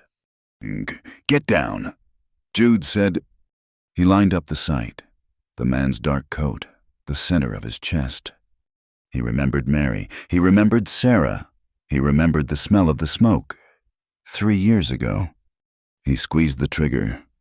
The boom filled the cabin. The room was instantly choked with white, sulphurous smoke. Outside, Peter Lyle stood for a second. He looked surprised. He looked down at his chest. A dark hole had appeared. He didn't scream. He didn't curse. He just fell. He dropped his rifle. He folded in on himself, a puppet with its strings cut. He fell face first into the muddy, bloody snow. The shooting stopped. The silence was total. There was no sound but the roar of the burning barn and the pop of the fire. Jude stayed at the window, unmoving, watching. He saw the deputy. The deputy looked at the remaining hired man. The man looked at Peter's body. He looked at the cabin. He had not been paid enough for this. He dropped his rifle. He put his hands up. "We're gone," he yelled. "We're gone. We're just gone." He turned, ran to his horse, scrambled into the saddle, and rode. He rode as if the devil himself was after him. The deputy watched him go. He looked at Peter. He looked at the cabin. He spat in the snow. He, too, got on his horse and rode away, fast. It was over. Jude stayed at the window for a full minute. Then he lowered the rifle. He turned. He looked at Clara. She was just staring. It's done?" she whispered. "It's done," Jude said. She walked to the door. She fumbled with the bar. She pulled it open. The smell of smoke and death hit her. The barn was a roaring furnace. The yard was a wreck of footprints and blood. She looked at the body. Peter Lyle. She stepped out of the cabin. She was barefoot. She didn't notice. She walked through the snow, through the mud. The ground was freezing, but she felt nothing. She walked until she was standing over him. This was the man. This was the monster who had haunted her, who had beaten her, who had shamed her, who had owned her. He was just a man, a dead man, his face in the mud. He was nothing. All that fear, all that power, it was gone. Clara stared at his body. She felt empty. And then she felt a surge of pure, black rage for what he had done, for the babies she had lost, for the years of shame. She drew in a breath. And she spat, right onto the back of his head. She turned around. She walked, barefoot, back to the cabin, back to Jude. He was standing in the doorway, watching her. He had his pistol in his hand, just in case. She walked right up to him. She put her bloody, splintered hands on his chest. She buried her face in his smoky shirt. And she cried, not in fear, not in shame, but in release. Jude dropped the pistol. He wrapped his one good arm around her. He held her, tight. "It's done," he whispered into her hair. "It's done." They stood there for a long time, just holding each other, while the barn burned itself to ash. Later that day, they saw more riders. Jude's arm was stiffening, but he grabbed his rifle. He and Clara stood in the doorway, ready. But this was not a war party. It was 3 men from the nearest settlement, a small mining camp over the ridge, and one was a woman, an older woman with a face like a carved apple. They rode up, slow, their eyes wide at the bodies. "Saw the smoke," the lead man said. He looked at Peter's body. He looked at the other one. What happened here, mister?" Jude expected judgment. He expected the noose. "They came for her," he said, his voice flat. "I told them no." The man nodded, slow. The older woman, her name was Martha. She slid off her horse. She looked at Clara. She saw her bare feet, her bloody hands, the man's shirt, the bruise on her cheek. She saw everything. Then she looked at Peter Lyle's body. She walked over, looked at his face. "Peter Lyle," she said, her voice full of gravel. We know of his family, back east, and here. My niece, she worked in a saloon he frequented." She looked back at Clara. Her old, wise eyes were not judging. They were approving. "Some men," she said, "need killing." She turned to Clara. "You did well, child," she said. "You stood up to him. Not many do." It was not judgment. It was absolution. The men from the town helped Jude. They didn't ask questions. They took the bodies. They buried them on the backside of the ridge, in a shallow grave, in the frozen ground. No crosses, no words. Jude and Clara stood and watched. That night, the cabin was a wreck. It was full of bullet holes. The door was splintered. The floor was caked in mud and blood. But it was quiet. Clara was cleaning the splinters from her hands. She opened her satchel to get her needle. She saw it, her wedding ring, the one from Peter, a thick gold band. She took it out. She looked at it. It was the ring of a woman who had been sold, the mark of her shame. Jude watched her. He thought she would throw it in the fire, with the letter. She didn't.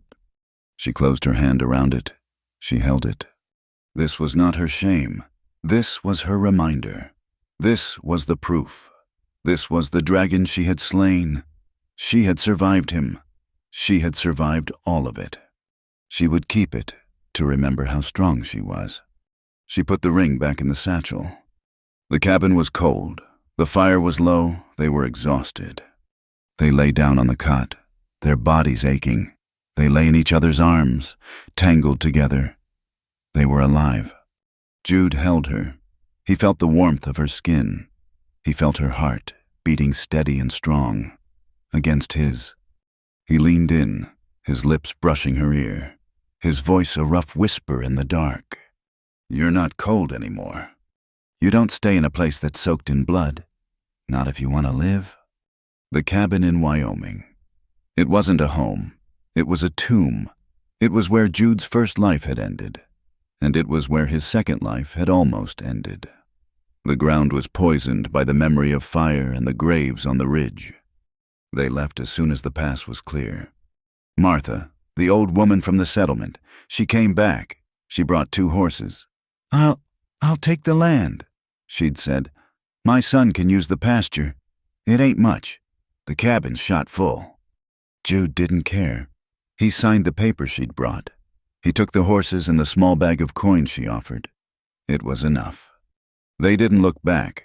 Jude on one horse, Clara on the other. They had a pack mule with flour, salt, and ammunition.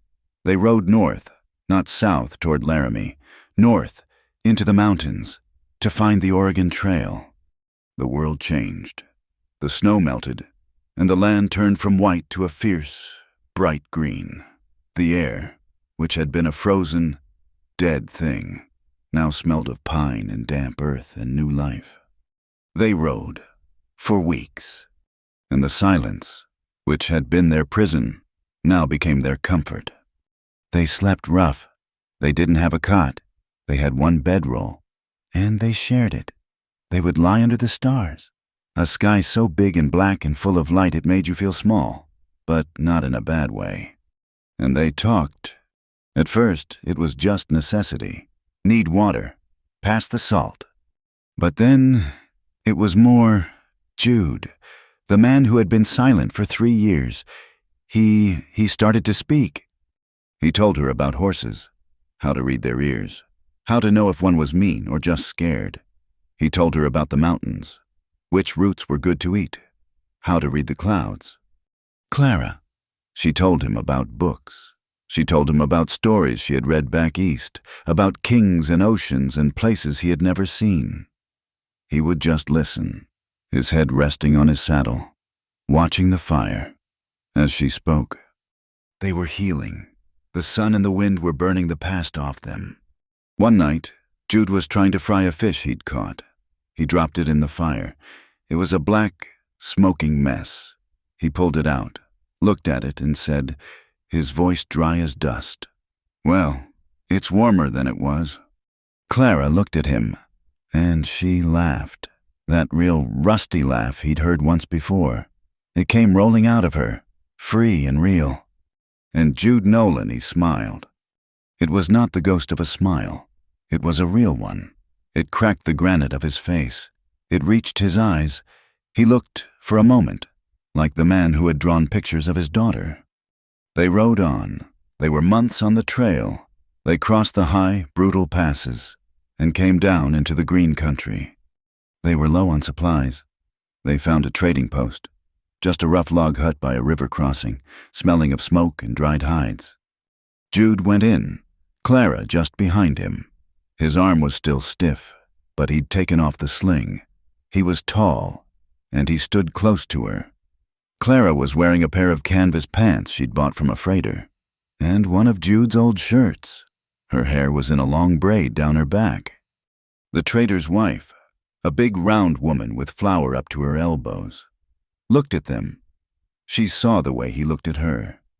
She saw the way Clara stayed near him. "Good to see newlyweds making the trip," the woman said, beaming. "This country needs strong families. You starting a homestead?" Jude stiffened. He opened his mouth to correct her. "Ma'am, we—" But Clara, she blushed. It was not a small thing. It was a deep, powerful, rose-colored blush that spread from her neck all the way to her ears. She looked down at the floorboards, a small, secret smile on her face. We're just buying flour, ma'am," she whispered. She didn't correct her. She didn't deny it. Jude stopped. He looked at Clara, at the blush, at the small smile. He understood. He just nodded at the trader's wife. "Flour," he said, his voice rough, "and salt, and coffee." He paid for the goods, and as they were leaving, the woman pressed a small bag into Clara's hand. "A little sugar," she whispered, "for your new home." Clara looked at her, her eyes shining. "Thank you," she said. They camped by a river that night, a big, wide, fast-moving river, green and cold. They were quiet. The word newlyweds hung in the air between them. Jude looked at her. He wasn't wrong, he said, stirring the fire. "Who?" "That man, Peter Lyle. He owned you, in the eyes of the law." Clara's face hardened. "He's dead." "Yeah, he is." Jude looked at her. "But she that woman she was right, too. This ain't proper. You're with me, but you're not my wife." "Does it matter?" Clara asked, her voice small. "Out here?" "It matters to me," Jude said. "It matters that the world sees you as mine, that no man can ever say you're damaged again, that you have my name." Before Clara could answer, a horse plodded into the firelight. The man on it was old. His coat was black, but it was greened with age, the elbows worn through. He was thin, his face a map of wrinkles, but his eyes were clear. He carried a worn Bible in his saddlebag. "Evening," the preacher said, his voice gentle. "Mind if I warm myself? Name's Elias. I'm a circuit rider." "You're welcome," Jude said. They shared their coffee. The preacher, Elias. He was a man who had seen it all. He'd been from Missouri to the coast, preaching in saloons, in mining camps, under trees. He looked at Jude. He looked at Clara. He saw the way they sat. He saw the one bedroll. "You journeying long?" he asked. Jude looked at Clara. She looked back at him. Her eyes were saying yes. Jude turned to the preacher. "Preacher," he said, his voice rough. We need the word said." The old man's face softened. He nodded. "I've married folk in worse places than this." He stood up. He told them to stand, too. There was no church. There was no audience. There was just the sound of the river, and the wind in the cottonwood trees, and the big, empty sky. The preacher opened his worn, cracked Bible. The pages were yellow. "Dearly beloved," he began. His voice was small against the sound of the water, but it was clear. Jude's hand, scarred and hard, found Clara's, her hand, healed, but still marked by the splinters, gripped his. "Do you, Jude Nolan, take this woman?" Jude's voice was a low growl. "I do." "Do you, Clara Wynne, take this man?" Clara's voice was clear, and it did not shake. "I do." When it was done, the preacher smiled. "Well," he said, "that's that. God bless this union." Jude pressed 2 coins into the preacher's hand. The man nodded, mounted his horse, and rode on, disappearing into the twilight. Jude and Clara stood by the river. They were man and wife. Clara knelt. She pulled her hunting knife from her belt. She dug a small hole in the soft dirt of the riverbank.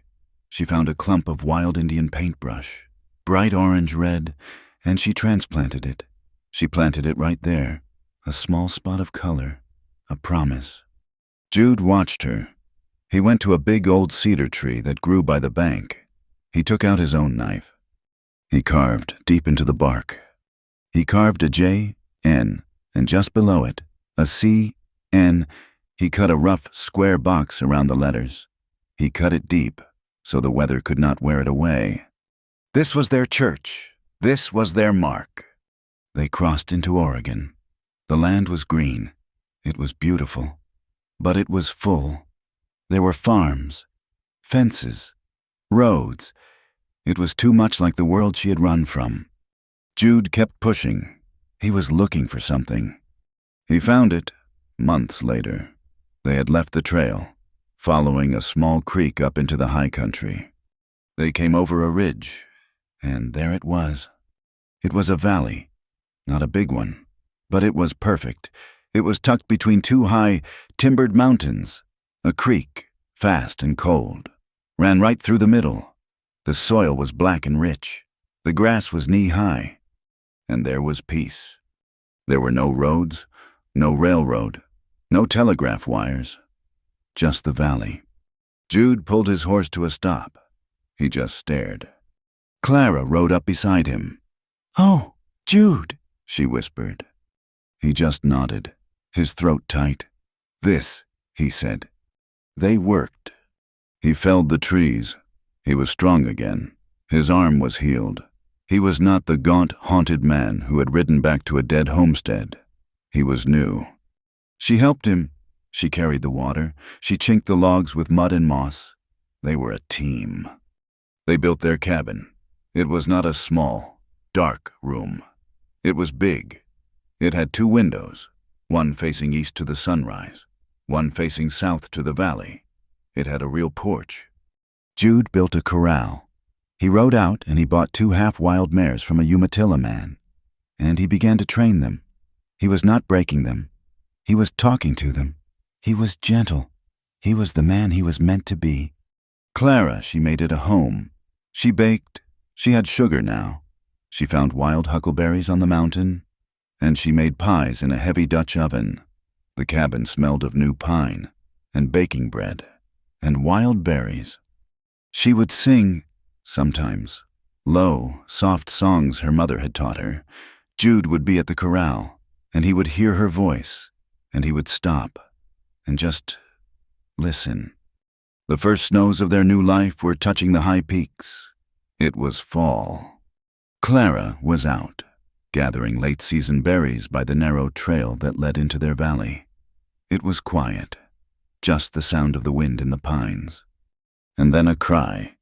It was not an animal, it was a whimper, a human sound. Her heart stopped. She pushed through the brush, and she found it. It was a bundle of rags, left by the side of the trail. She knelt. She pulled the rags back. It was a child, a little boy, maybe 2 years old. He was thin, his face smudged with dirt, his lips blue with cold. He was just left, abandoned, left by some wagon train, a mouth they couldn't feed, left to die. He was left just as she had been. All the air went out of Clara's lungs, all the grief, all the pain for the son she never got to hold, for the babies she had lost. It all came flooding back, a wave of pure, aching sorrow. The boy looked up at her. His eyes were huge, black, and full of terror. "Oh," she breathed. "Oh, God, you poor, poor thing." She scooped him up. He weighed nothing. He was just bones and cold skin. She wrapped her shawl around him. She ran. She ran back to the cabin, stumbling, crying, clutching the small, cold child to her chest. Jude was at the corral, fixing a rail. He saw her coming. He saw her face. He saw the bundle. He dropped his hammer. He met her at the cabin door. "Jude!" she cried, her voice hysterical. "Jude, on the trail, he was just left. They left him. He's freezing." Jude looked at her frantic, tear-streaked face. Then he looked at the child. The boy was shivering, his eyes wide with fear, staring at this big, bearded man. Jude said nothing. He didn't ask who, he didn't ask why. He didn't hesitate for a single second. He just reached out his big, scarred hands. He gently, so gently, took the small child from Clara's arms. The boy was tiny, he looked broken. Jude unbuttoned his heavy sheepskin coat, the one that had seen him through the blizzard. He pressed the cold, shivering child against his own warm chest, against his flannel shirt. He wrapped the coat around him, cocooning him in wool and warmth. The boy, feeling the heat, let out a long, shuddering sigh and instinctively buried his face in Jude's chest. Jude just held him. He looked at Clara, over the top of the child's head. His eyes were shining. He nodded, just once. He was theirs. That night, the cabin was warm. The wind was howling outside, a high, lonely sound. The first real snow of the winter was falling, big, soft flakes, piling up against the new windows. But inside, the fire was glowing. It cast a warm, red light on the new log walls. The boy was asleep. They had washed him. He was clean. He was full of warm broth. He was sleeping in a small wooden crate that Jude had filled with their softest blankets. He was sleeping, safe, by the fire. Jude and Clara were in their bed. They lay, not touching, just watching the fire, watching the snow. Clara turned her head on the pillow. She looked at her husband. He was watching the flames, his face peaceful. He was not the ghost from Wyoming. He was a new man. He was a father. "Jude," she whispered. He turned to look at her. "You're warm now," she said, her voice thick. He looked at her. He saw the woman who had saved him. He saw the mother of his son. He took her hand. He brought it to his lips and kissed the healed scars. "Only because of you," he answered. He closed his eyes, not to sleep, just to rest. He was at peace. The snow fell, the fire glowed, the wind howled, but it could not get in. Clara watched him. She moved her hand, the one he had held.